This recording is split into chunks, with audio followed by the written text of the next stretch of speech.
नई उम्मीदें, नए सपने और एक नई शुरुआत, क्योंकि हर सुबह लेकर आती है आपके लिए अवसर अपार और हम आपके लिए लेकर आए हैं नया सवेरा। आपके साथ मैं हूं मुकुल शर्मा और मेरे साथ मौजूद है मेरी सहयोगी संध्या शर्मा। आप सभी को सुप्रभात। नया सवेरा में आज हम बात करेंगे प्रेस रिपोर्ट्स की। आपको बताएंगे समाचार पत्रों में कौन कौन सी खबरें प्रकाशित है। आत्मनिर्भर होते भारत की झलक आपको दिखाएंगे। आर्थिक विकास की रफ्तार आपको देखने को मिलेगी नया सवेरा में, और साथ ही साथ खेल जगत में क्या है हिट और आपकी सेहत कैसे रहेगी फिट, करेंगे इस पर भी बात। बिल्कुल, इसके साथ ही तकनीकी क्षेत्र में क्या कुछ नया करेंगे टेक टॉक, और पूरी दुनिया पर डालेंगे नजर वर्ल्ड वॉच के जरिए वो हर खबर जो आपके दिन को बनाएगी बेहद खास। तो चलिए शुरुआत करते हैं नया सवेरा की, लेकिन सबसे पहले नजर डालते हैं हेडलाइंस पर।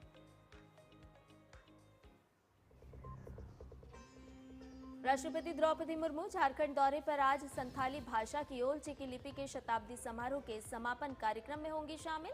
एनआईटी जमशेदपुर के दीक्षांत समारोह को भी करेंगी संबोधित।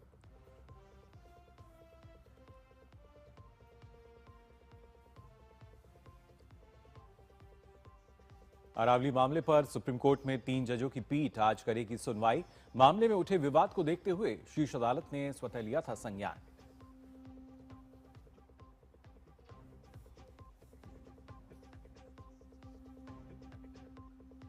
दिल्ली एनसीआर समेत उत्तर भारत में कड़ाके की ठंड और घना कोहरा। उत्तर प्रदेश में शीतलहर को देखते हुए 1 जनवरी तक 12वीं तक के सभी स्कूल रहेंगे बंद।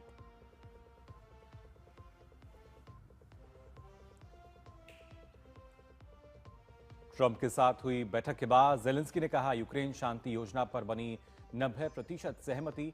ट्रंप ने कहा बातचीत यूक्रेन संघर्ष सुलझाने के बेहद करीब।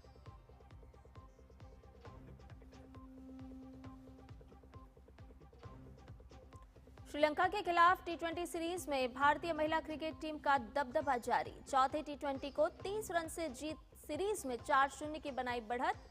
स्मृति मंधाना ने अंतर्राष्ट्रीय क्रिकेट में पूरे किए 10,000 रन।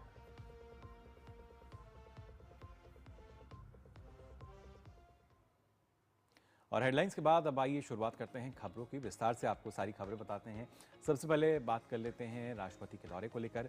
झारखंड दौरे पर राष्ट्रपति द्रौपदी मुर्मू आज संथाली भाषा की ऑल चिकी लिपि के शताब्दी समारोह के समापन कार्यक्रम में शामिल होंगी। वे ऑल चिकी लिपि के निर्माता पंडित रघुनाथ मुर्मू को उनकी आवक्ष प्रतिमा पर माल्यार्पण कर श्रद्धांजलि अर्पित करेंगी। इसके बाद राष्ट्रपति राष्ट्रीय प्रौद्योगिकी संस्थान यानी एनआईटी जमशेदपुर के 15वें दीक्षांत समारोह को संबोधित करेंगी। इससे पहले कल रांची पहुंचने पर राज्यपाल संतोष गंगवार और मुख्यमंत्री हेमंत सोरेन ने हवाई अड्डे पर उनका स्वागत किया। राष्ट्रपति की सुरक्षा को देखते हुए रांची, जमशेदपुर और गुमला में कड़े इंतजाम किए गए हैं और कई इलाकों को नो फ्लाई जोन घोषित किया गया है। मंगलवार को वह गुमला में एक लोक सांस्कृतिक सभा में शामिल होने के बाद वापस दिल्ली पहुंचेंगी। राष्ट्रपति के इस दौरे में केंद्रीय मंत्री और कई अन्य गणमान्य व्यक्ति भी कार्यक्रम में शामिल होंगे।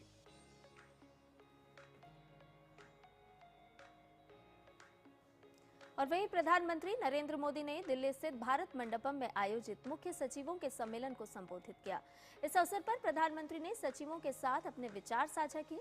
प्रधानमंत्री ने कहा कि भारत को आत्मनिर्भर बनाने, गरीबों को सशक्त बनाने और विकसित भारत के अपने सपने को साकार करने के लिए हम लोग कैसे मिलकर काम कर सकते हैं। चीफ सेक्रेटरीज की ये कॉन्फ्रेंस ऐसे समय में हुई है जब भारत में अगली पीढ़ी के रिफॉर्म्स हो रहे हैं। ये रिफॉर्म तेजी से हो रहे हैं और इस रिफॉर्म एक्सप्रेस का मुख्य इंजन भारत के युवा हैं। प्रधानमंत्री ने कहा कि हमारा प्रयास देश की डेमोग्राफी को सशक्त बनाना है। प्रधानमंत्री ने गुणवत्ता पर जोर देते हुए कहा कि हम जो भी करें उसे अच्छे से करें। शासन हो, डिलीवरी हो या फिर मैन्युफैक्चरिंग, इनकी गुणवत्ता में कोई समझौता नहीं होना चाहिए। उन्होंने कहा आइए मेड इन इंडिया को क्वालिटी का पर्याय बनाने और जीरो इफेक्ट, जीरो डिफेक्ट के प्रति अपनी प्रतिबद्धता को मजबूत करने की दिशा में सब मिलकर काम करें। पीएम ने गवर्नेंस और सर्विस डिलीवरी के मामलों में नया वर्क कल्चर अपनाने के लिए खास कदम उठाने पर भी जोर दिया। लोगों की जिंदगी में सकारात्मक बदलाव लाने के लिए लेटेस्ट टेक्नोलॉजी को इंटीग्रेट करने के बारे में भी बात की। इस दौरान प्रधानमंत्री ने skill development, higher education, youth empowerment, sports और दूसरे कई विषयों पर भी चर्चा की। खासतौर से अगर बात की जाए ऐसे तमाम विषय जिन पर चर्चा हुई, उन्होंने राज्यों से मैन्युफैक्चरिंग को बढ़ावा देने, ईज ऑफ डूइंग बिजनेस को बेहतर बनाने और सर्विस सेक्टर को मजबूत करने का भी आग्रह किया। प्रधानमंत्री ने सबसे आह्वान किया कि हम सब भारत को एक ग्लोबल सर्विस जायंट बनाने का लक्ष्य रखें। भारत में दुनिया की फूड बास्केट बनने की क्षमता है। उन्होंने कहा कि हाई वैल्यू एग्रीकल्चर, बागवानी, पशुपालन, डेयरी और मछली पालन की तरफ हमें बढ़ना चाहिए। इसी तरह भारत एक बड़ा फूड एक्सपोर्टर बन सकता है। और आइए बात करते हैं अरावली पहाड़ियों की। दरअसल सुप्रीम कोर्ट में अरावली पहाड़ियों की परिभाषा को लेकर उठे विवाद पर आज सुनवाई होगी। सुप्रीम कोर्ट ने इस मुद्दे पर स्वतः संज्ञान लिया है। प्रधान न्यायाधीश सूर्यकांत की अध्यक्षता वाली पीठ इस मामले की सुनवाई करेगी, जिसमें न्यायमूर्ति जेके माहेश्वरी, न्यायमूर्ति एजी मसीह शामिल होंगे। कोर्ट ने पर्यावरण की दृष्टि से महत्वपूर्ण अरावली पर्वत श्रृंखला की सुरक्षा को लेकर बढ़ती चिंताओं और सरकार के इसे बचाने के बार बार के आश्वासन के बीच इस मुद्दे पर स्वतः संज्ञान लिया है। केंद्रीय पर्यावरण, वन और जलवायु परिवर्तन मंत्रालय ने दिल्ली से गुजरात तक फैली संपूर्ण अरावली पर्वतमाला के अवैध खनन को रोकने और इसके संरक्षण के लिए महत्वपूर्ण कदम उठाए हैं। केंद्र ने राज्य सरकारों को अरावली में किसी भी प्रकार के नए खनन पट्टे देने पर पूर्ण प्रतिबंध लगाने के निर्देश जारी किए हैं। और आइए आगे बढ़ते हैं, बात कर लेते हैं मौसम को लेकर। खासतौर से संध्या ठिठुरन की अगर बात की जाए, वो बढ़ती हुई नजर आ रही है। देश के अधिकांश हिस्सों में कड़ाके की ठंड का सिलसिला जारी है। भीषण सर्दी और कोहरे से आम जनजीवन अस्त व्यस्त है। दृश्यता कम होने से सड़कों पर जो वाहन चालक हैं उनको गाड़ी चलाने में भी दिक्कतों का सामना करना पड़ रहा है। और इसी बीच मौसम विभाग की अगर बात करें तो मौसम विभाग ने पूर्वी मध्य प्रदेश, जम्मू, ओडिशा, पश्चिम बंगाल के पर्वतीय क्षेत्रों और पूर्वोत्तर में आज घना कोहरा छाए रहने की संभावना व्यक्त की है। अनुमान लगाया है। दिल्ली, असम, मथुरा और हरिद्वार की तस्वीरें आपको दिखा रहे हैं किस तरह से धुंध छाई हुई है। कोहरे का असर देखने को मिल रहा है। दिल्ली, हिमाचल प्रदेश, पंजाब, हरियाणा, चंडीगढ़, उत्तर प्रदेश, उप हिमालयी पश्चिम बंगाल, बिहार, ओडिशा और पूर्वोत्तर में अगले कुछ दिनों तक इसी तरह से घने कोहरे का अनुमान व्यक्त किया गया है। हालांकि इस दौरान सोमवार को दोपहर तक अगर राजधानी की हम बात करें तो करीब 15 किलोमीटर प्रति घंटे की रफ्तार से हवाएं चल सकती हैं, जो दोपहर बाद 10 किलोमीटर प्रति घंटे तक हो जाएंगी। इसके अलावा उत्तरी राजस्थान, मध्य प्रदेश, छत्तीसगढ़ में आने वाले कल तक शीतलहर की आशंका जताई गई है। जबकि अंडमान निकोबार द्वीप समूह की भी अगर बात करें तो यहाँ भी 31 दिसंबर तक तेज हवा और गरज चमक के साथ बारिश हो सकती है। तो आप देख सकते हैं इन तस्वीरों के जरिए भी किस तरीके से कोहरे का एक तरीके से कहर अगर कहा जाए तो शायद गलत नहीं होगा, वो देखने को मिल रहा है। विजिबिलिटी जो है वो काफ़ी हद तक कम हुई है। दिल्ली, असम, मथुरा, हरिद्वार ये 4 तस्वीरें आप देख रहे हैं। और वहीं दिल्ली, एनसीआर समेत समूचा उत्तर भारत घने कोहरे की चपेट में है। कोहरे के कारण हवाई उड़ानें भी बुरी तरह से प्रभावित हो रही हैं। इसको देखते हुए इंडिगो एयरलाइंस ने मौसम को लेकर ट्रैवल एडवाइजरी जारी की है। आपको बता दें, एडवाइजरी के अनुसार आज सुबह दिल्ली और हिंडन एयरपोर्ट पर ठंडी हवाओं के साथ घना कोहरा और खराब विजिबिलिटी के कारण कई जो उड़ानें हैं उनके शेड्यूल में बदलाव किया गया है। इसके अलावा बदलते मौसम के चलते विमान ऑपरेशन धीमा होने की जानकारी भी दी गई है। इसके अलावा एयरलाइन ने यात्रियों से अपील भी की है कि वो अपनी फ्लाइट की जानकारी के लिए आधिकारिक चैनलों पर अपडेट लगातार देखते रहें। मौसम में सुधार होते ही परिचालन भी धीरे धीरे सामान्य होने लगेगा और उड़ानें तय समय के अनुसार संचालित की जाएंगी। तो एडवाइजरी जो है वो जारी की गई है। आप देख सकते हैं किस तरीके की जो विजिबिलिटी है वो नज़र आ रही है। फिलहाल हमारे संवाददाता दिल्ली से मोहित शुक्ला हमारे साथ जुड़ चुके हैं। मोहित, जानना चाहेंगे आपसे, अगर बात की जाए जिस तरीके से ना सिर्फ कोहरा जो है वो देखने को मिल रहा है राजधानी, इसके साथ साथ पूरे अगर हम पश्चिमी उत्तर भारत की बात करते हैं, यहाँ स्थिति बनी हुई है और हमने देखा किस तरीके से बाकायदा जो एडवाइजरी है एयरलाइन कंपनियां वो भी जारी कर रही हैं।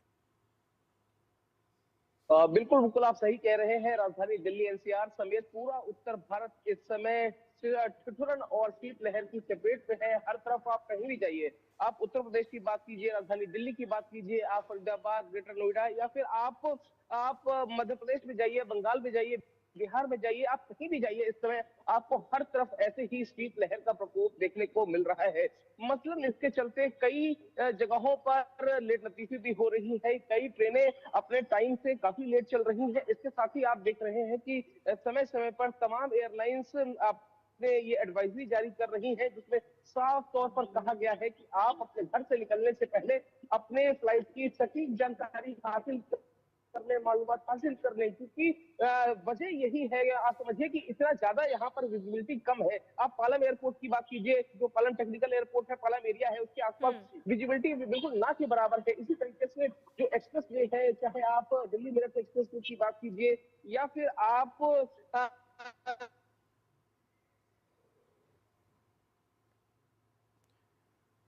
जी देख ही मोहित, रहे हैं कैसे। विजिबिलिटी बेहद कम और उसी वजह से लगातार हम देख भी पा रहे हैं तमाम जो वाहन चालक हैं उनको भी परेशानी का सामना करना पड़ रहा है।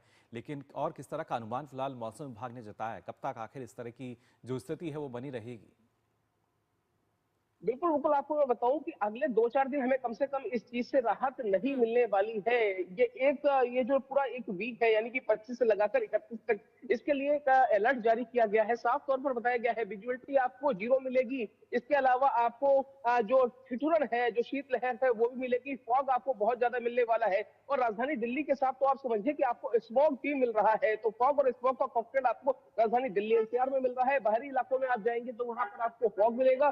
तो ये परिस्थितियां अभी लगभग आप मान लीजिए इस वीक के अलावा जब नेक्स्ट वीक का अलर्ट आएगा तो ये लगभग आप ये मानिए कि अगले 10 से 15 दिन आपको ऐसी ही परिस्थितियां मिलेंगी देखने को। और इसके पीछे की कई सारे कारण भी है। राजधानी दिल्ली एनसीआर में तो बहुत कड़ाके की ठंड पड़ रही है। आप पंजाब सूबे की बात कर लीजिए, आप उत्तर प्रदेश की बात कर लीजिए, आप उत्तराखंड की बात कर लीजिए, आप किसी भी इलाके में जहां भी आप जाएंगे आपको ऐसी ही परिस्थितियां देखने को मिल रही है। आप समझिए कि उत्तर प्रदेश में तो कई स्कूलों को छोटे जो प्राइमरी स्कूल है वहां पर बाकायदा कई जिलों में छुट्टियां घोषित कर दी गई हैं। और जी आप समझिए, आप कहीं भी जाए, आप मैं जैसे फर्रुखाबाद का एग्जांपल लेता हूँ, मथुरा का लेता हूँ, आगरा का लेता हूँ, अलीगढ़ का जी। लेता हूँ, या फिर आप जो गंगा जमुना का दोआबी जो क्षेत्र है, दोआबी जो इलाका है, जिसे आप गंगा जमुना का दोआब कहते हैं, वहां पर स्थितियां तो और विकट है। यही वजह है कि ऐसे जगहों पर, ऐसी जिलों में स्कूलों की छुट्टियां कर दी गई है। कई जगह पर बाकायदा खुद अधिकारी जगह जगह पर जाके जो सड़क के किनारे रात बिताने वाले, खुले में रात बिताने वाले मजदूर हैं, जो श्रमिक हैं, उनको जाके बाकायदा कंबल वगैरह वितरित कर रहे हैं। तो ये स्थितियां, ये तस्वीरें ये बता रही हैं कि जी। इस समय ठंड कितनी कड़ाके की है। सर्दी अपने स्वभाव पर है, सर्दी कड़ाके की अपने ठंड है सिबक पर है। मोहित, यानी कि जाता हुआ साल है और मौसम मायूस नहीं करेगा। याद रहेगा कि किस तरह की ठंड 2025 में पड़ी। ऐसे में अगर हम एडवाइजरी की बात करें तो जिस तरह से आपने बताया कि रेल यातायात भी प्रभावित हो रहा है, इंडिगो ने अपनी तरफ से एडवाइजरी जारी की है। क्या और भी एयरलाइंस ऐसी हैं जिन्होंने अपनी तरफ से एडवाइजरी जारी की है? और इसके साथ साथ यात्रियों को अगर वो यात्रा कर रहे हैं तो खास तौर पर किन बातों का ख्याल रखना होगा इस दौरान? बिल्कुल संध्या, मैं आपको बताऊं कि जैसी ही तस्वीर हमें सुबह सुबह मिल रही है, जिसे हम सुप्रभात के साथ शुरू कर रहे हैं, वैसी ही तस्वीरें हमें शाम के वक्त भी देखने को मिल रही हैं। संध्या काल में भी ऐसी ही तस्वीरें हैं। यही वजह है कि तमाम एयरलाइंस ने, तमाम कंपनियों ने एडवाइजरी जारी करके अपने यात्रियों को बताया है कि आप घर से निकलने से पहले सबसे पहले आप अपने फ्लाइट की एक्चुअल जो उसकी टाइमिंग है या उसमें कोई परिवर्तन तो नहीं है, उसको आप सबसे पहले चेक कर लीजिए। आप समझिए कि दिल्ली एयरपोर्ट की तरफ से भी बाकायदा एडवाइजरी जारी की गई है कि जी आपको घर से निकलने से पहले आपको ये पता करना है कि आपकी फ्लाइट डिले तो नहीं है, और अगर डिले है तो कितनी डिले है। तो चाहे वो इंडिगो की बात हो, चाहे वो एयर इंडिया की बात हो, चाहे वो तमाम दूसरे फ्लाइटों की बात हो, सभी की तरफ से एयरलाइंस जारी किया, सभी एयरलाइंस ने अपनी तरफ से एडवाइजरी जारी की है। और आप ये बात समझिए, दिल्ली एनसीआर वालों से संध्या, मैं तो ये कहूंगा, बिल्कुल एक बार किसी ने पूछा कि तेरे शहर का मौसम सुहाना लगे, एक शाम चुरा लूं अगर तुझे बुरा ना लगे, तो दिल्ली वाले कह रहे हैं कि आप सुबह और शाम दोनों आप चुरा लीजिए, लेकिन इस सर्दी को कम से कम कर जी दीजिए। तो बिल्कुल, राजधानी दिल्ली लगातार में सुबह और शाम दोनों तापमान जो है वो स्थितियां हम देख ऐसी पा हैं। रहे हैं किस तरीके से गिरता नजर आ रहा है। ऐसे में जरूरी है कि सावधानी बरती जाए और इस तरह के जो दिशा निर्देश हैं वो जारी किए जा रहे हैं। फिलहाल बहुत बहुत शुक्रिया मोहित आपका हमारे साथ जुड़ने के लिए। चलिए अब रुक कर लेते हैं उत्तर प्रदेश का, क्योंकि उत्तर प्रदेश में लगातार गिरते तापमान और घने कोहरे के कारण जनजीवन बुरी तरह से प्रभावित हो रहा है। सुबह और देर रात की अगर हम बात करें तो ठंड का प्रकोप ज्यादा देखने को मिल रहा है और इसी को ध्यान में रखते हुए मुख्यमंत्री योगी आदित्यनाथ ने शिक्षा विभाग को निर्देश दिए हैं कि छात्रों की सेहत से किसी भी प्रकार का कोई समझौता ना किया जाए और स्कूलों को अस्थायी रूप से फिलहाल के लिए बंद रखा जाए। सीएम योगी के निर्देश के बाद प्रदेश भर में नर्सरी से लेकर कक्षा 12वीं तक के सभी विद्यालयों को 1 जनवरी तक बंद रखने का आदेश जारी किया गया है, जिसमें आईसीएसई, सीबीएसई, यूपी बोर्ड सहित अन्य बोर्ड शामिल हैं।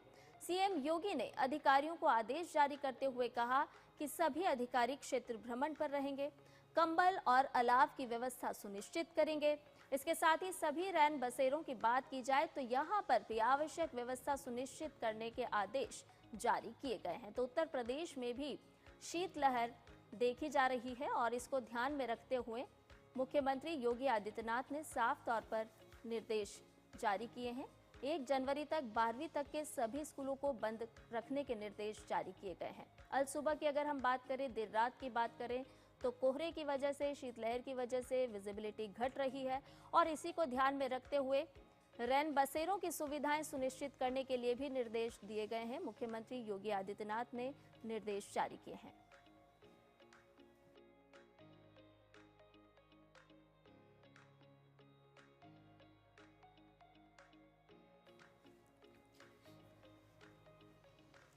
चलिए, और उस पूरी खबर पर इटावा से हमारे सहयोगी संवाददाता रामेंद्र सिंह हमारे साथ जुड़ गए हैं। रामेंद्र, लगातार हम अपने दर्शकों को दिखा रहे हैं कि शीतलहर अपना असर अब दिखा रही है। कोहरे की अगर हम बात करें तो विजिबिलिटी घटती जा रही है। ऐसे में उत्तर प्रदेश में किस तरह से मुख्यमंत्री ने दिशा निर्देश जारी किए हैं, चाहे रेन बसेरों की बात हो या फिर स्कूलों की बात हो, किस तरह से एहतियात बरतने के लिए और लगातार सक्रिय रहने के लिए प्रशासन को निर्देश जारी किए गए हैं? मुख्यमंत्री ने इस कोहरे और पाला पड़ने से पहले ही करीब 15-20 दिन पहले उन्होंने ये निर्देश अधिकारियों को दे दिए थे कि जहां शहरों में आशियाने बना दिए जाएं, रैन बसेरे बना दिए जाएं और वहां सारी सुविधाएं हो, लोगों को भोजन मिले, आग की व्यवस्था मिले, पानी की सुविधा हो। तो इस तरीके के सारे रैन बसेरे लगभग सभी शहरों में पहले से तैयार कर दिए गए थे, जो संचालित है, जहां पर लोग, गरीब लोग रुक रहे हैं, रिक्शा चालक रुक रहे हैं, कोई अगर भटका हुआ व्यक्ति पहुंच जाता है शहर में तो वो भी वहीं रुक रहा है। तो इस तरीके की व्यवस्था की गई। इंटर तक के विद्यालय 1 तारीख तक के लिए बंद कर दिए गए। संध्या, आपको बताएं कि 2 दिन से कोहरे की चादर में पूरा उत्तर प्रदेश लिपटा हुआ है और स्थिति ये है कि जो ट्रैफिक है वो बहुत सहम कर चल रहा है। 2 दिन से सूरज की रोशनी उत्तर प्रदेश की धरती में शायद ही कहीं देखने को मिली हो। जो लोग पहाड़ जाने की तैयारी कर रहे थे वो उत्तर प्रदेश में घर बैठकर पहाड़ का आनंद ले रहे हैं, लेकिन जो गरीब आदमी, जो कमजोर है, जानवर हैं, उन लोगों के लिए थोड़ी चुनौतियां हैं। जो ट्रैफिक से कहीं जाना चाहते हैं उनके लिए दिक्कत है। और ये एडवाइजरी जारी की गई कि अगर जरूरी हो तभी यात्रा करें, अन्यथा यात्रा को स्थगित कर दे। संध्या, रामेंद्र, जो जनजीवन है वो उनकी रफ्तार थोड़ी थमी है, थोड़ी धीरे हुई है, लेकिन ऐसे में इस ठंड के साथ साथ किस तरह से लोग अलाव जलाने का सहारा ले रहे होंगे या फिर किस तरह से लोग खुद भी एहतियात बरत रहे हैं इस मौसम का लुत्फ लेने के साथ साथ? देखिए, लोगों को जिनको जरूरत नहीं वो घर से बाहर तो बिल्कुल नहीं निकलना चाहते हैं। कोई अलाव का सहारा ले रहा है, कोई बिजली के उपकरण के सहारे बैठा हुआ है। आप समझिए कि जो चिड़ियाघर है वहाँ भी तमाम अलाव की व्यवस्था की गई है। वहाँ इलेक्ट्रिक इक्विपमेंट लगाए गए हैं जो जानवर हैं उनको बचाने के लिए। तो सारे लोगों का ये है कि घर से बाहर तभी निकल रहे हैं जब विशेष जरूरत है, नहीं जो घर में है वो भोजन कर रहे हैं और घर में रह रहे हैं। शहर हो चाहे गांव, जो आवश्यक है, जिनको ऑफिस जाना है, जिनको व्यवसाय के लिए दुकान खोलनी है, तो दुकानें भी जो 9 बजे 10 बजे खुलती थी अब 11 बजे खुल रहे हैं और जल्दी ही बाजार बंद हो जा रहे हैं। ये सारी चीजें देखने को मिल रही हैं। तो सड़क पर जो वाहनों की संख्या अधिक होती थी वो कम हो गई है। तो लोग तभी निकल रहे हैं जब जरूरत है, अन्यथा आग के सहारे हैं या इलेक्ट्रिक इक्विपमेंट के सहारे हैं, उनके सहारे बैठ करके अपना जीवन काट रहे हैं। संध्या जी बिल्कुल रामेंद्र, और खासतौर से क्योंकि अब नववर्ष का जब मौका आ रहा है तो इस मौके पर हम देखते हैं कि जो लोग हैं वो बाहर भी जाते हैं। और उत्तर प्रदेश की अगर बात की जाए, हम देखते हैं किस तरीके से धार्मिक पर्यटन यहाँ पर बढ़ा है। अयोध्या की बात करें, काशी की बात की जाए, तो क्या वहाँ भी किस तरह के विशेष इंतजाम किए गए हैं? नहीं, इंतजाम तो अयोध्या और काशी, मथुरा सभी जगह किए गए हैं, लेकिन पर्यटकों की संख्या जबरदस्त है। आप समझिए कि काशी में पर्यटकों का रिकॉर्ड टूट रहा है, अयोध्या में जाने वालों के रिकॉर्ड टूट रहे हैं। तो जो पर्यटक है वो पहुंच रहे हैं, जो श्रद्धालु हो वो पहुंच रहे हैं। वो चाहते हैं कि नया साल भगवान के चरण में से शुरू हो, वहां उनके प्रणाम करने से शुरू हो। तो अयोध्या हो, काशी हो, मथुरा हो, चित्रकूट हो, सभी जगह लोग पहुंच रहे हैं। अभी 14 को मौनी अमावस्या होती, मकर संक्रांति होगी, तो उसकी तैयारियां भी कर रहे हैं। माघ मेला की तैयारियां भी चल रही हैं। प्रयागराज में माघ मेला के लिए 3 से शुरू हो जाएगा, तो वहां भी साधु संत और लोग पहुंचने लगे हैं। तो जो श्रद्धालु हैं, जो धार्मिक लोग हैं, वो अपना काम कर रहे हैं और मौसम अपना काम कर रहा है। मुकुल, यानी सर्दी पर भक्ति जो है भारी पड़ती हुई नजर आती है और इस तरह से फिलहाल जो हालात हैं वो यहाँ पर नजर आ रहे हैं। बहुत बहुत शुक्रिया फिलहाल रामेंद्र आपका हमारे साथ जुड़ने के लिए और ताज़ा स्थिति बताने के लिए। तो हर मौसम का अपना मजा होता है, अपना आनंद होता है, लेकिन जहां पर पारा कम होता जा रहा है वहां पर ठिठुरन बढ़ रही है। कोहरे का प्रभाव भी देखने को मिल रहा है, लेकिन लोग इस सर्दी के मौसम का आनंद भी कहीं कहीं पर लेते हुए नजर आ रहे हैं। नया सवेरा में आगे बढ़ेंगे, लेकिन फिलहाल एक छोटे से ब्रेक के लिए रुक रहे हैं, जल्द हाजिर होंगे।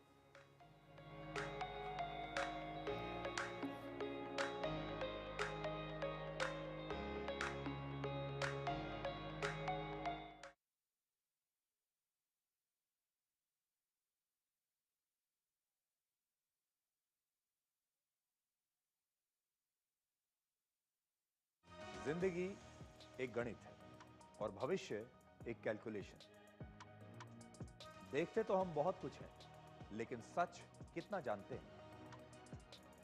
इसी सच को हम आपके लिए डीकोड करेंगे।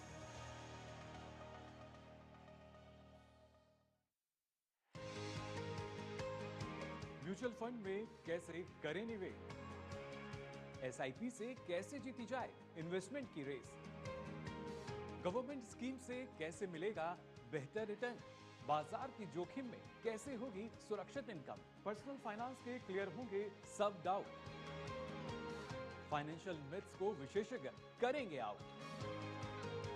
देखिए मनी मंत्र हर शनिवार सुबह 9:30 बजे सिर्फ डीडी न्यूज पर।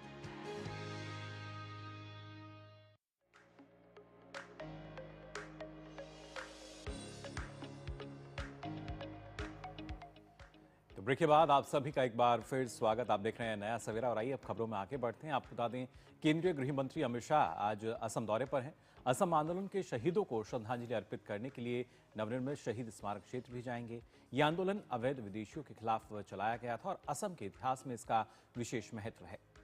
इसके बाद गृह मंत्री नगांव जिले के बोडोवा स्थित बाटद्रवा थान जाएंगे, जो वैष्णव संत श्रीमंत शंकर देव की जन्मस्थली है। यहाँ वो आध्यात्मिक स्थल के पुनर्विकास परियोजना का उद्घाटन करेंगे और एक सार्वजनिक सभा को भी संबोधित करेंगे। गुवाहाटी लौटने के बाद गृह मंत्री अमित शाह पुलिस कमिश्नरेट की नई इमारत और शहर की सुरक्षा को मजबूत करने के लिए integrated command and control system का उद्घाटन करेंगे। दिन के अंतिम कार्यक्रम में वो गुवाहाटी में बने ज्योति विष्णु सांस्कृतिक परिसर का लोकार्पण करेंगे, जिसमें करीब 5000 दर्शकों की क्षमता वाला आधुनिक ऑडिटोरियम शामिल है।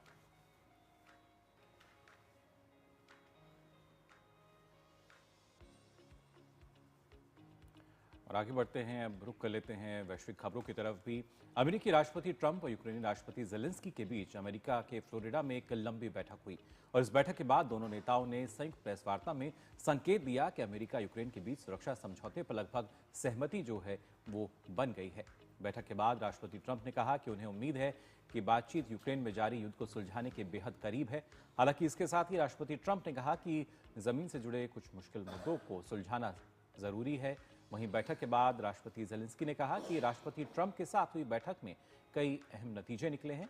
इसके अलावा राष्ट्रपति जेलेंस्की ने कहा कि आगामी जनवरी में राष्ट्रपति ट्रंप यूक्रेन और यूरोपीय नेताओं की मेजबानी करेंगे। वहीं यूरोपीय आयोग की अध्यक्ष उर्सुला वॉन डेर लेयन ने एक्स पर एक पोस्ट में लिखा कि राष्ट्रपति ट्रंप, जेलेंस्की और कई यूरोपीय नेताओं के साथ आज की बैठक पर चर्चा करने के लिए करीब 1 घंटे तक बातचीत हुई। उन्होंने लिखा कि इस बातचीत में अच्छी प्रगति हुई है, जिसका हमने स्वागत किया और इस बातचीत से पहले राष्ट्रपति ट्रंप ने रूसी राष्ट्रपति व्लादिमीर पुतिन से भी फोन पर बात की थी। ट्रंप जेलेंस्की मुलाकात के बाद राष्ट्रपति पुतिन के विशेष दूत किरिल दिमित्रीव ने अपने एक पोस्ट में लिखा कि दुनिया राष्ट्रपति ट्रंप की शांति की कोशिशों की सराहना करती है।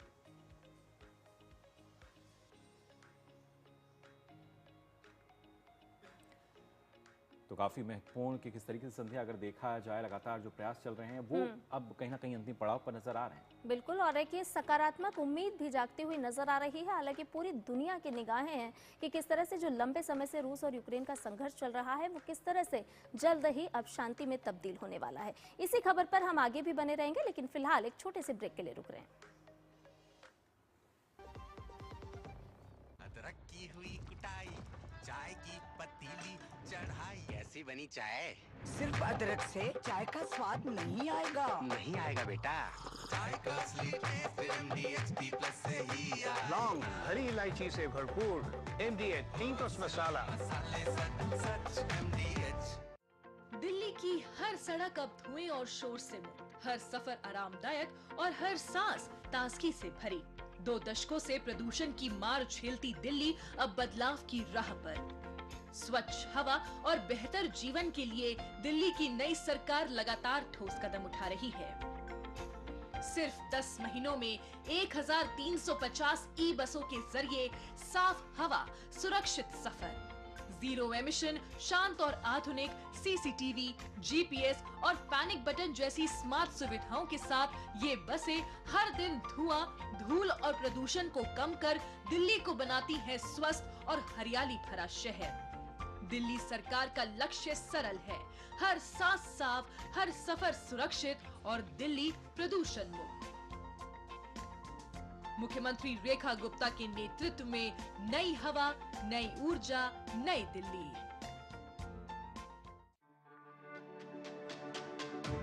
मेरी पसंद, मेरी पसंद, मेरी पसंद, मेरी पसंद, हमारी पसंद, हम सबकी पसंद। मजबूत देश का मजबूत सरिया हो गया स्टील।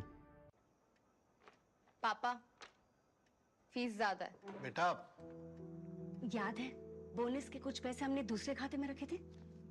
2 साल से खाते में कोई लेन देन नहीं हुआ है, शायद इनऑपरेटिव हो गया होगा। तो अब बैंक जाके या वीडियो केवाईसी से केवाईसी अपडेट कराओ, खाता होगा एक्टिव एकदम फ्री। चलो। कहाँ? एडमिशन कराने। खाता हुआ एक्टिव। आरबीआई कहता है जानकार बनिए, सतर्क रहिए। विभाग अनेक, कंप्लेंट बॉक्स 1। किसी भी सरकारी दफ्तर, विभाग या बैंक से जुड़ी शिकायत के लिए pgportal.gov.in पर जाएं, रजिस्टर करें, संबंधित विभाग चुनें, शिकायत दर्ज करें और ट्रैकिंग आईडी नोट करें। एसएमएस या ईमेल पर एक्नॉलेजमेंट पाएं और शिकायत का जवाब सीधे मंत्रालय से प्राप्त करें। अब तक 1 करोड़ 12 लाख से अधिक भारतीयों ने भरोसा जताया। सीपी ग्राम्स, आपकी हर शिकायत का हल। अभी शिकायत दर्ज करें pgportal.gov.in।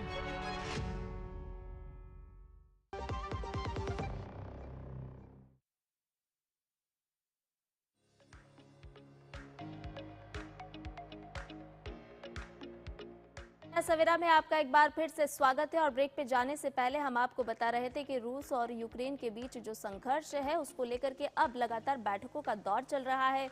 कल की अगर हम बात करें तो ज़ेलेंस्की और ट्रंप के बीच एक महत्वपूर्ण बैठक हुई है। और भी अपडेट ले लेते हैं, हमारे संवाददाता अखिलेश सुमन हमारे साथ इस खबर पर जुड़ गए हैं। अखिलेश, सबसे पहले तो 20 पॉइंटर्स जो पीस प्लान का लेकर के ज़ेलेंस्की इस बैठक में पहुंचे, उस पर कितनी सहमति बनती हुई नजर आ रही है? हालांकि ट्रंप की अगर हम बात करें तो कुछ मुश्किलों की बात भी उन्होंने कही है। देखिए, निश्चित तौर पे जेलेंस्की ने खुद दावा किया है कि 95% पर सहमति बनी है। ट्रंप का कहना है कि 90% पर सहमति बनी है। इसका मतलब है कि दोनों के बीच में कई मुद्दों पर सहमति बन चुकी है। ये बात सही है। देखिए, ट्रंप ने भी एक तरीका अपनाया कि सबसे पहले उन्होंने पुतिन से बात की, जेलेंस्की से मिलने के पहले। पुतिन से टेलीफोन पर बातचीत करने के बाद जब जेलेंस्की से वो मिलने बैठे तो जेलेंस्की के साथ उन्होंने एक ओपनिंग स्टेटमेंट भी दिया मीडिया के सामने, और उस ओपनिंग स्टेटमेंट में दोनों ने काफी बातें कही। हालांकि एक चीजों पे दोनों के बीच में मतभेद जो था वो साफ साफ नजर आ रहा था। जेलेंस्की ने कहा कि 25 बार पुतिन ने जो है सीज फायर का अतिक्रमण किया है, जबकि ट्रंप इससे नाराज थे, ट्रंप इससे अग्री नहीं कर रहे थे। तो आप समझ सकती हैं कि ट्रंप एक तरीके से पुतिन से जो बात करके आए तो उनके मन में पुतिन का मामला एक था कि पुतिन से बात करने के बाद किसी भी तरीके से पुतिन को नाराज करने की कोशिश न की जाए, क्योंकि पुतिन का अभी अपर हैंड है। आप जान रहे हैं कि परसों भी लगातार कीव शहर पे बमबारी हुई है और इसमें कीव को भारी नुकसान पहुंचा है। अब जब बातचीत हुई उस बातचीत में देखिए फोन पर भी यूरोपीय नेताओं के साथ बातचीत हुई। ट्रंप, जेलेंस्की और यूरोपीय नेता बैठे हुए थे और उन लोगों ने भी बातचीत की। एक और महत्वपूर्ण बात सामने ये आई कि अभी जो अधिकारी हैं, जो जेलेंस्की के मतलब यूक्रेन के और अमेरिका के, वो अधिकारी सामने बैठ के जो चीजें तय हुई हैं उन चीजों पे एक कह सकते हैं कि फाइनल ड्राफ्ट बनाएंगे। और इसके बाद जनवरी में यूरोप के नेताओं के बीच में यूरोप के नेता, ट्रंप और जेलेंस्की, ये तीनों पार्टियां बैठेंगी और वो फाइनल डिक्लेरेशन करेंगे कि हाँ अब सहमति बन गई। जब ये सहमति बनेगी उसके बाद फिर पुतिन से सहमति की बात है। तो आप समझिए संध्या कितना एक क्लिष्ट प्रोसेस है कि पहले ट्रंप और पुतिन ने बात की, उसके बाद ट्रंप और जेलेंस्की ने बात की, उसके बाद फोन पे ट्रंप, जेलेंस्की और यूरोपियन यूनियन के नेताओं ने बात की, उसके बाद अब एक ड्राफ्ट बनेगा जिसमें कि सारी बातें यूरोपियन यूनियन के नेताओं के सामने रखी जाएगी और जनवरी में ट्रंप, जेलेंस्की और यूरोपीय यूनियन के नेता बैठेंगे और उसके बाद जो निकलेगा वह पुतिन के साथ फिर फाइनल बातचीत होगी। तो एक लंबी प्रक्रिया कम से कम कह सकते हैं, क्योंकि इसमें इतनी पार्टियां जुड़ी हुई हैं जिसको कि कोऑर्डिनेट करना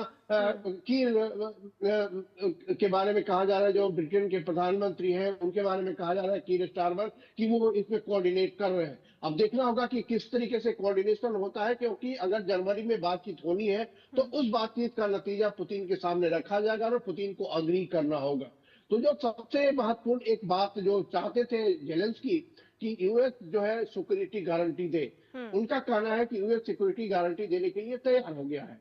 अब यूरोप सिक्योरिटी गारंटी देती, यूरोप और यूएस और जेलेंस्की के बीच में यह बात अभी तक फाइनल तय नहीं हुई है कि किस चीज की सिक्योरिटी गारंटी किस हद तक जाएगी। तो ये फाइनल होना है, जो हो सकता है जनवरी में। कुछ ऐसी बातें हैं जो भी अभी कहीं ना कहीं अटक भी रही हैं और इन पर कहीं ना कहीं जो बातचीत है, जो चर्चा है, वो आगे भी होगी। उसके बाद ही उम्मीद की जा रही है कि जो शांति है दोनों देशों के बीच शायद वो होती हुई नजर आएगी। फिलहाल बहुत बहुत शुक्रिया आपका हमारे साथ जुड़ने के लिए। और आइए अब आगे बढ़ते हैं, बात करते हैं बांग्लादेश की, जहां 12 फरवरी को 13वें जातीय संसद चुनाव होने हैं। लेकिन अल्पसंख्यकों की सुरक्षा और बढ़ती हिंसा को लेकर जो चिंताएं हैं वो लगातार बढ़ती जा रही हैं। पिछले 11 महीनों की अगर बात की जाए तो 2600 से अधिक हमले और 90 मौतें अभी तक सामने आई हैं। अल्पसंख्यक समूह ने राजनीतिक पार्टियों से अपने चुनावी घोषणा पत्रों में धार्मिक अल्पसंख्यकों की सुरक्षा के लिए साफ तौर पर वादा करने की अपील की है। इंकलाब मंच के नेता उस्मान हादी की हत्या और उसके बाद मीडिया हाउस और सांस्कृतिक संगठनों पर हुए हमलों के बाद बांग्लादेश में सुरक्षा की चिंताएं बढ़ गई हैं। मेमनसिंह में हिंदू मजदूर की हत्या के बाद अल्पसंख्यकों की सुरक्षा और बढ़ती हिंसा को लेकर संयुक्त राष्ट्र ने इस हत्या की निंदा की है और अल्पसंख्यकों की सुरक्षा की अपील की है। ऐसे में बीएनपी के कार्यकारी अध्यक्ष तारिक रहमान की वापसी के साथ बांग्लादेश में राजनीतिक गतिविधियां तेज हो गई हैं। तो चुनाव से पहले किस तरीके से यहां पर अल्पसंख्यक जो हैं को निशाना बनाया गया और उसके बाद की जो स्थिति संध्या सामने आ रही है वो कहीं ना कहीं अपने आप में चिंताजनक है। बिल्कुल, और लगातार हम जिस तरह से देख रहे हैं कि अल्पसंख्यकों पर, अल्पसंख्यक हिंदुओं पर जिस तरह से हमले हो रहे हैं, हालांकि ये पूरी जो विसात है कहीं ना कहीं इसके पीछे राजनीतिक मंशा साफ तौर पर नजर आ रही है। ढाका से हमारे संवाददाता नवल संघ परमार हमारे साथ जुड़ गए हैं। नवल संघ, इस वक्त जिस तरह राजनीतिक समीकरण बनते और बिगड़ते हुए बांग्लादेश में हम देख रहे हैं, इस बीच में अल्पसंख्यक हिंदुओं पर जिस तरह से हमले हो रहे हैं वो एक बड़ी चिंता का विषय है। जी बिल्कुल, बांग्लादेश में पिछले दिनों जिस तरीके की वारदातें हुई है, जिसमें दीपू चंद्र दास के ऊपर जो उसका मॉब लिंचिंग हुआ और उसके बाद उसको जलाया गया, उससे पहले भी कई सारी वारदात ऐसी हुई है जिसमें अल्पसंख्यकों के घरों को या उनकी वसाहतों को जलाया गया हो, उनको डराया गया हो, या कई मामले में कत्ल की भी घटनाएं हुई है। पिछले 1-1.5 साल में 80 से 90 लोगों की जो है मौत इस टाइप के जो अल्पसंख्यक समुदाय के लोग हैं उनकी हुई है बांग्लादेश में। तो बड़ी चिंता का विषय है। और जब यूनुस एडमिनिस्ट्रेशन जो है लॉ एंड ऑर्डर को संभालने में जब सक्षम नहीं है और जिस तरीके की पुलिस की जो नाकामी है उसको चलते देखा जाए तो बांग्लादेश में अभी के समय में जो फंडामेंटलिस्ट फोर्सेस है, रिलीजियस धर्मांध लोग जो है, धर्म के नाम पे हिंसा करने वाले लोग हैं, उनको खुली छूट मिलती है और उसके कहीं ना कहीं न केवल माइनॉरिटीज बट मीडिया और उसके साथ साथ सिविल सोसाइटी के लोग जो है, लिबरल फोर्सेस, सबके लिए मुश्किलें तो है बांग्लादेश में। नवल सिंह, इसके साथ साथ अब राजनीतिक गठजोड़ भी है, वो भी आगे बढ़ता हुआ साफ तौर पर हम देख पा रहे हैं। बहुत संक्षेप में आपसे जानना चाहेंगे कि जो राजनीतिक जो सियासत वहां पर आप देख पा रहे हैं किस तरह की अब नजर आ रही है, क्योंकि आगामी समय में चुनाव होने हैं। जी, फरवरी 2026 में 12 फरवरी को जो चुनाव होने, उससे पहले बांग्लादेश में राजनीतिक गठजोड़ का माहौल जो है वो पॉलिटिकल सरगर्मियां जो बढ़ी हुई है। कुछ दिनों से दो पार्टी, बांग्लादेश जमाते इस्लामी जो एक रिलीजियस पार्टी है, रिलीजियस पॉलिटिकल पार्टी है, और दूसरा एनसीपी जो नेशनल सिटीजन पार्टी जो स्टूडेंट प्रोटेस्ट कर रहे थे और जिनकी वजह से शेख हसीना को अपदस्थ हुई, उन्होंने बनाई हुई पॉलिटिकल पार्टी उनके बीच में गठजोड़ की बात चल रही थी। उसी बीच उसमें काफी फॉल्ट लाइन दिखी, काफी उनके एनसीपी के लीडर्स जो है उसमें खास करके महिला लीडर्स है उन्होंने अपनी आपत्ति जताई। लेकिन कल जो है अनाउंसमेंट हुआ उसमें जमात के आमिर जो है उन्होंने अनाउंसमेंट किया कि एनसीपी के साथ हमारा गठबंधन है। लेकिन उसी के साथ साथ जो है एनसीपी के कई लीडर्स जो है उन्होंने एनसीपी छोड़ दिया है, इंडिपेंडेंट कंटेस्ट करेंगे। बिल्कुल नवल सिंह, हर कोई चिंता अपनी जता रहा है जिस तरह के हालात हैं, लेकिन देखना होगा कब तक ये जो हालात हैं फिलहाल बेहतर हो पाते हैं, सुधर पाते हैं। बहुत बहुत शुक्रिया आपका हमारे साथ जुड़ने के लिए। और इसी के साथ ही नया सवेरा में वक्त हो चला एक और छोटे से ब्रेक का, जल्द लौटते हैं।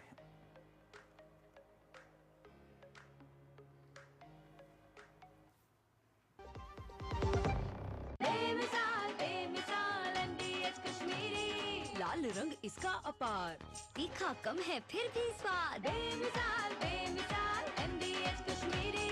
और कम दाल पर असली दाल। MDH कश्मीरी लाल मिर्च पाउडर। बेमिसाल बेमिसाल MDH Kashmiri. MDH।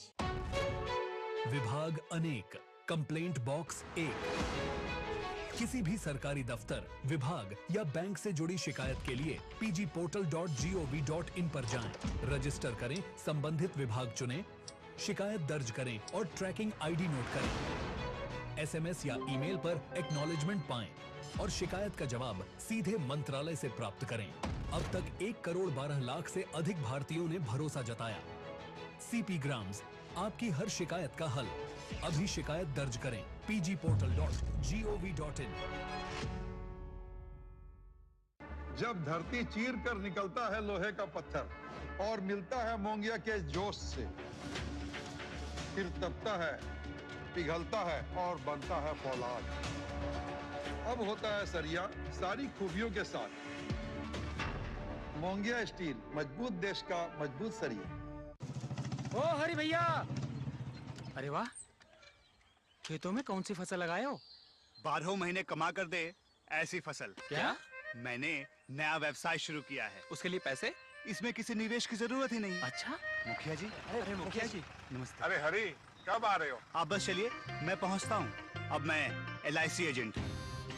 LIC agent बनो, अब बड़ा सोचो। हमारी वेबसाइट पर जाएं या अपनी नजदीकी LIC शाखा से संपर्क करें। ब्रेक के बाद आप सभी का एक बार फिर स्वागत। जल्दी से नजर डालते हैं प्रमुख खबरों पर। क्या कुछ खास खबरें संध्या आज?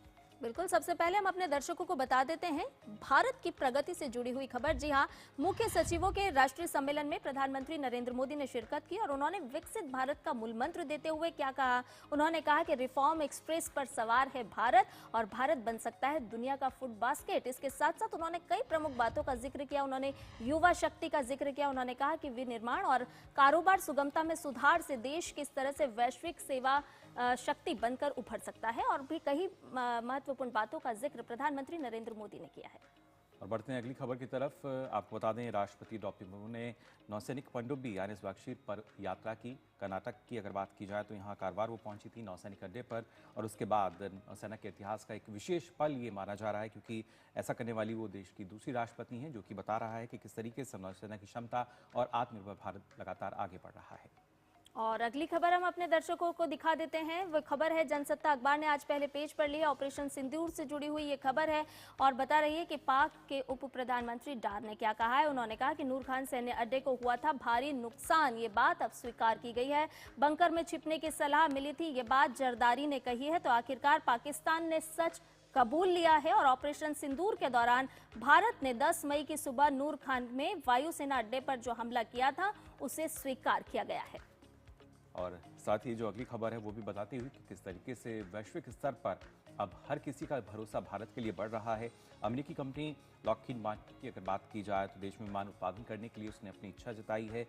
C-130 सुपर हरक्यूलिस विमान जो है उसका अगर हम बात करें मैन्युफैक्चरिंग जो है कंपनी तैयार है। ये भरोसा उसने जताया है कि अगर आवश्यकता पड़ती है तो कंपनी भारत में ये इसको बनाएगी, जो कि ना सिर्फ मेक इन इंडिया को तो हम देखेंगे, आपको प्रमोट होगा और साथ ही साथ भारत और अमेरिका के जो संबंध हैं और भी मजबूत होते हुए नजर आएंगे। बिल्कुल, और एक और खबर से हम अपने दर्शकों को रूबरू करा देते हैं। दरअसल ये खबर है एंटी रेबीज वैक्सीन से जुड़ी हुई। एंटी रेबीज वैक्सीन के सही रखरखाव के साथ ही सीरम लगवाना भी बेहद जरूरी है, ये बात एक्सपर्ट्स ने कही है। बचाव पर जोर देते हुए कहा है। ऑस्ट्रेलिया के नकली बैच के दावों के बीच निर्माता कंपनी ने सफाई दी है और अब विशेषज्ञों ने भी इस पूरे मामले को लेकर के अपनी बात रखी है। एक्सपर्ट्स ने कहा है कि अध्ययन में अधिकांश मरीजों ने कुत्ते के काटने के बाद घाव को पर्याप्त समय तक नहीं धोया, जिसकी वजह से मुश्किलों का सामना करना पड़ा। तो नकली रेबीज वैक्सीन का वैश्विक खतरा भी अब मंडराने लगा है, जिसको लेकर के एक्सपर्ट्स अपनी बात रखते हुए नजर आए। फिलहाल जो खबरें हैं उनसे आपको आगे भी रूबरू कराएंगे, लेकिन वक्त हो चला एक और छोटे से ब्रेक का। जल्द लौटते हैं।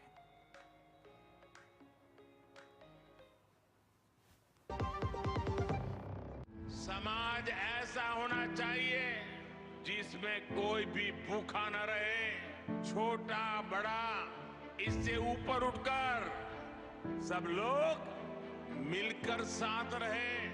माननीय प्रधानमंत्री श्री नरेंद्र मोदी जी की सोच को साकार करते हुए दिल्ली सरकार ने भारत रत्न पूर्व प्रधानमंत्री अटल बिहारी वाजपेयी जी के जन्म दिवस पर अटल कैंटीन का शुभारंभ किया। मुख्यमंत्री श्रीमती रेखा गुप्ता के नेतृत्व में दिल्ली सरकार 100 स्थानों पर अटल कैंटीन शुरू कर रही है, जहां श्रमिकों और जरूरतमंदों को सिर्फ 5 रुपए में पौष्टिक भोजन मिलेगा। सभी अटल कैंटीन में डिजिटल टोकन, सीसीटीवी निगरानी और नियमित ऑडिट से सुनिश्चित होगी पूरी पारदर्शिता। यह सिर्फ भोजन नहीं, बल्कि सम्मान और समानता का प्रतीक है।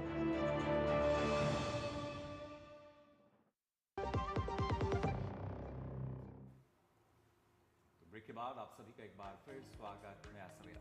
बिल्कुल, और मुकुल अब अपने दर्शकों को रुक करवा देते हैं साइंस स्पार्क से जुड़ी हुई महत्वपूर्ण रिपोर्ट के साथ। जी हां, साइंस स्पार्क में आज हम नजर डालने वाले हैं 2025 की उन तमाम उपलब्धियों पर जो भारत ने साइंस एंड टेक्नोलॉजी के फील्ड में हासिल की है।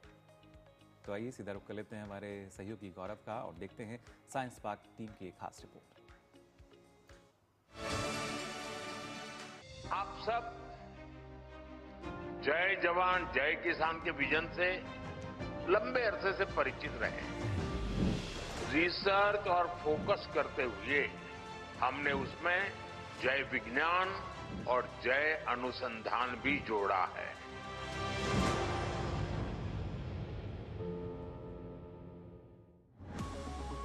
साइंस एंड टेक्नोलॉजी में कैसा रहा भारत के लिए साल 2025? साल 2025 भारत के लिए साइंस और टेक्नोलॉजी में एक सुनहरा साल रहा। इसरो के ऐतिहासिक स्पेस डॉकिंग मिशन स्पाडेक्स के जरिए भारत अंतरिक्ष में डॉकिंग क्षमता हासिल करने वाला दुनिया का चौथा देश बन गया। केंद्रीय बजट में रिसर्च और इनोवेशन के लिए 20,000 करोड़ रुपए का बड़ा प्रावधान किया गया, जिससे नई खोजों को तेजी मिली।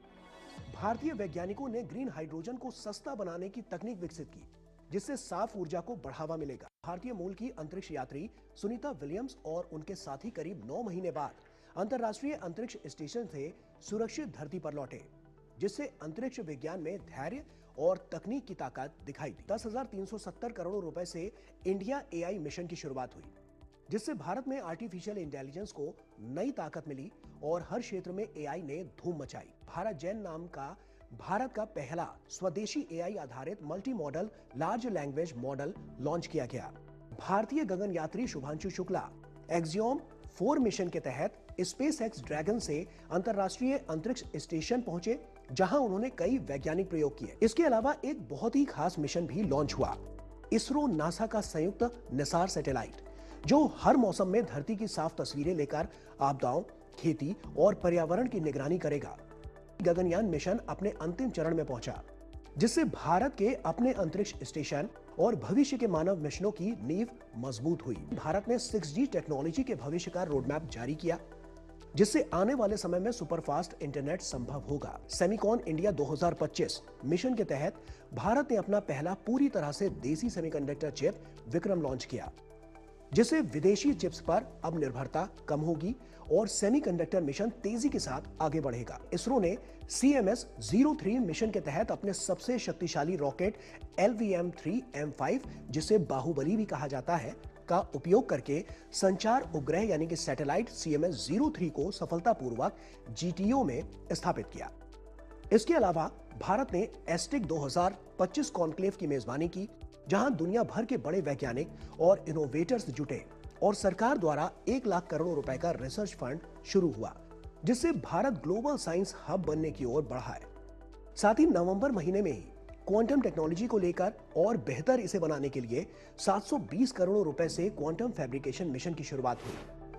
क्वांटम टेक्नोलॉजी, खासकर क्वांटम कंप्यूटिंग या क्वांटम कम्युनिकेशंस या क्वांटम सेंसिंग आगे आने वाले वर्षों में एक महत्वपूर्ण भूमिका अदा करेंगे। क्वांटम कंप्यूटिंग जो है वो कंप्यूटिंग के क्षेत्र में एक तरह से क्रांति लाएगी।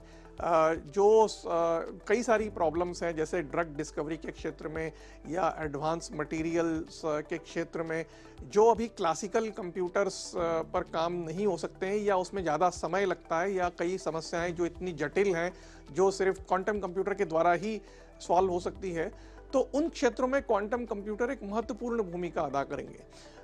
उसी तरीके से क्वांटम कम्युनिकेशन भी एक सिक्योर कम्युनिकेशन प्रोवाइड करने के लिए भी एक महत्वपूर्ण भूमिका अदा करेंगे। इसके अलावा स्पेस सेक्टर में प्राइवेट कंपनी स्काई रूट की एंट्री हुई, जिसने पहला प्राइवेट स्पेस रॉकेट विक्रम-1 भारत को दिया। और साल के आखिरी महीने यानी कि दिसंबर में इसरो ने अपने सबसे भारी रॉकेट LVM-3M6 का छठा ऑपरेशनल लॉन्च किया। इसके अलावा प्राइवेट कंपनियों और स्टार्टअप्स को और बूस्ट मिल सके, और इसके लिए परमाणु ऊर्जा से जुड़ा sustainable harnessing and advancement of nuclear energy for transforming India यानी शांति विधेयक 2025 दोनों सदनों से पारित हो गया। इसके अलावा ताजा रेटिंग्स के अनुसार आर्टिफिशियल इंटेलिजेंस में भी भारत का कद लगातार बढ़ रहा है, और भारत बड़े बड़े देशों को पीछे छोड़कर पूरी दुनिया में AI के क्षेत्र में अब अमेरिका, चीन के बाद तीसरे नंबर पर आ गया है, जो कि भारत की उभरती टेक्नोलॉजी को और मजबूत बना रहा है। क्वांटम मिशन है या AI मिशन है या ग्रीन हाइड्रोजन मिशन है, या फिर जो सरकार ने अनुसंधान नेशनल रिसर्च फाउंडेशन की स्थापना की, या फिर 1 लाख करोड़ का रिसर्च डेवलपमेंट और इनोवेशन फंड बनाया, इन सभी का उद्देश्य यह है कि हम विज्ञान, प्रौद्योगिकी और नवाचार के क्षेत्र में आत्मनिर्भर हो सके, और आत्मनिर्भरता की नींव पर ही विकसित भारत की इमारत खड़ी होगी। कुल मिलाकर साल 2025 भारत के लिए साइंस और टेक्नोलॉजी का टर्निंग पॉइंट साबित हुआ। अंतरिक्ष से लेकर आर्टिफिशियल इंटेलिजेंस तक, क्वांटम रिसर्च से लेकर ग्रीन टेक्नोलॉजी तक, भारत ने न सिर्फ तेजी के साथ कदम बढ़ाए बल्कि दुनिया को दिशा भी दिखाई। और साइंस पार्क के बाद आइए आगे बढ़ते हैं। आज फिटनेस मंथ में बात करेंगे एंटीबायोटिक रेसिस्टेंस की। कल PM मोदी ने मन की बात में एंटीबायोटिक की चर्चा की थी। आइए देखते हैं खास रिपोर्ट।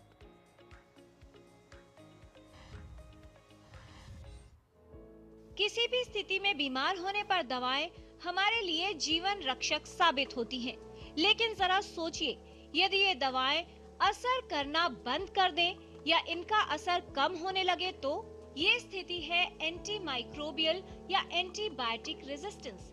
एंटीबायोटिक रेजिस्टेंस की समस्या कितनी गंभीर हो सकती है, हमारे माननीय प्रधानमंत्री ने अपने मन की बात प्रोग्राम में इस बात को हमें बताया है और हमें अवगत कराया है और हमें आगाह किया है कि एंटीबायोटिक का गलत इस्तेमाल नहीं करना चाहिए। दवाइयों का, एंटीबायोटिक्स का खासकर मिस यूज करते हैं या फिर गलत जगह पर उसको इस्तेमाल करते हैं, या फिर हमें ज्ञान नहीं होता कि हम उसको कौन सी बीमारी में देना चाहिए। नॉर्मल सा गला खराब हो जाता है, बट वो नॉर्मली वायरस की वजह से होता है, बट अधिकतर हम उसके लिए एंटीबायोटिक ले लेते हैं।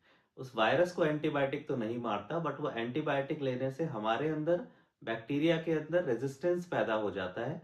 जब एंटीबायोटिक रेजिस्टेंस इतना बढ़ जाता है तो उसमें जो पेशेंट है उसको जो इन्फेक्शन होती है उसको ट्रीट करना बहुत मुश्किल हो जाता है। तो the patient is spending more time in a hospital, उसको ट्रीटमेंट में ज़्यादा खर्चा होता है और कई बारी पेशेंट रिकवर नहीं कर पाता। दवाओं के बेअसर होने के कई कारण हो सकते हैं। एंटीबायोटिक दवाओं का अधिक प्रयोग, स्व इलाज करना, एंटीबायोटिक दवाओं का अनावश्यक प्रयोग, बिना डॉक्टरी परामर्श के दवा लेना, दवा की पूरी खुराक न लेना या इलाज बीच में ही बंद कर देना, इन सभी कारणों से धीरे धीरे दवाओं का असर कम होने लगता है। मन की बात में हमारे प्रधानमंत्री माननीय श्री मोदी जी ने अपनी चिंता व्यक्त करी एंटीबायोटिक्स के यूज के ऊपर। एंटीबायोटिक्स एक प्रकार की विशेष दवाइयां हैं जो बैक्टीरिया के अगेंस्ट काम करती हैं। ये बैक्टीरिया सीरियस इन्फेक्शन करते हैं जैसे निमोनिया, मेनिंजाइटिस, पस वगैरह।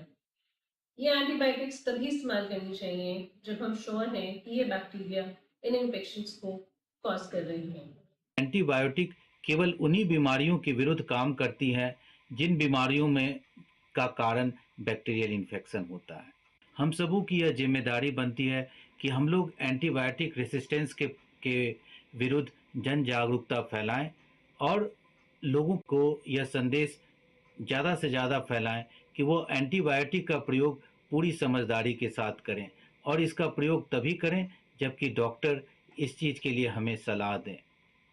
हमें वैक्सीनेशन करवानी चाहिए, इम्यूनिटी का अपना ख्याल रखना चाहिए, अपनी दिनचर्या बड़ी अच्छी बनानी चाहिए, खान पान में हमारे परहेज होने चाहिए और बैलेंस डाइट हमें लेनी चाहिए, रेगुलर एक्सरसाइज करनी चाहिए। इन सब की वजह से इन्फेक्शंस कम होंगे तो एंटीबायोटिक की रिक्वायरमेंट भी कम रहेगी। यदि आप भी एंटीबायोटिक्स दवाओं का प्रयोग बिना डॉक्टर की सलाह के करते हैं, अपने आप करते हैं या फिर इलाज पूरा नहीं लेते, तो जान लीजिए कि ये एंटीबायोटिक रेजिस्टेंस के खतरे को बढ़ा सकता है। किरण भारद्वाज। चलिए और अब बात कर लेते हैं मौसम की।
तो नए सिरे में फिलहाल बस इतना ही, छोड़ जाते हैं आपको झलकियों के साथ। बिल्कुल, और ये झलकियां खास तौर पर हम आपके लिए ले आए हैं इटली से आई ओलंपिक की मशाल रिले से। जी हाँ, ये सुंदर सुंदर झलकियों का आप आनंद लीजिए। इसके साथ मुझे, मेरे सहयोगी मुकुल और हमारी पूरी टीम को दीजिए इजाजत।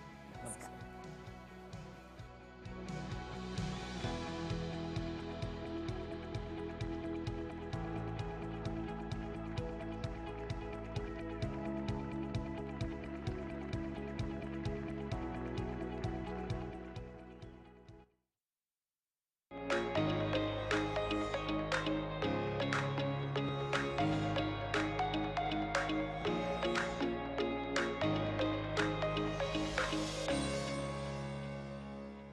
नया सवेरा के प्रायोजक थे LIC, हर पल आपके